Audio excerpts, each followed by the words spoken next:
সুদের সবচাইতে বড় গুনাহ হলো ফাইনাম তাফআলু ফাআদানু বিহারবিন মিনাল্লাহি ওয়া রাসূলি, আল্লাহ এবং রাসূলের সঙ্গে যুদ্ধ ঘোষণা করা। জোরে বলেন নাউজুবিল্লাহ। সুদের সবচাইতে বড় গুনাহ আল্লাহ এবং রাসূলের সঙ্গে যুদ্ধ করার শামিল। আপনি কি আল্লাহ এবং রাসূলের সঙ্গে যুদ্ধ করতে পারবো? এত বড় স্পর্ধা, দুঃসাহস কি আমাদের আছে? তার সঙ্গে কি আমরা পেরে উঠবো? না। কিন্তু সুদের সবচেয়ে বড় গুনাহ হলো আল্লাহ এবং রাসূলের সঙ্গে যুদ্ধ করার মতো অপরাধ। নাউজুবিল্লাহ মিন যালিক। মাআদাল্লাহ। আল্লাহুম্মা আমিন পড়েন। বিশ্বনবী ইবনে মাজাহ এবং তিরমিজির বর্ণনায় তিনি বলেছেন, সুদের সবচাইতে সবচাইতে ছোট গুনাহ হলো, সুদের সবচাইতে ছোট গুনাহ হলো ইয়ানকাহু উম্মা, আপন মাকে নিকাহ করা। জোরে বলেন নাউজুবিল্লাহ।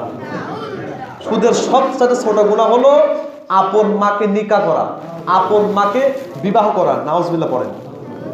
অপর একটা হাদিসে, বুখারী মুসলিম শরীফের হাদিস এসেছে, আল্লাহর নবী বলেছেন সুদের সবচাইতে ছোট গুনাহ হলো একটা মানুষ যখন 36 বার কোন নারীর সঙ্গে জেনা করবে, সেই জেনার বদলেতে যা গুনাহ হবে 1 টাকা সুদ খেলে সেই গুনাহ হবে। জোরে বলেন নাউজুবিল্লাহ।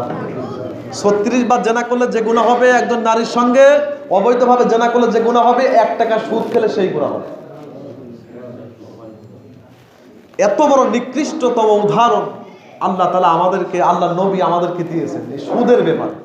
সুদ কত বড় ভয়াবহ আপনি তাহলে চিন্তা করেন, এটা আপনি চিন্তা করেন। তাহলে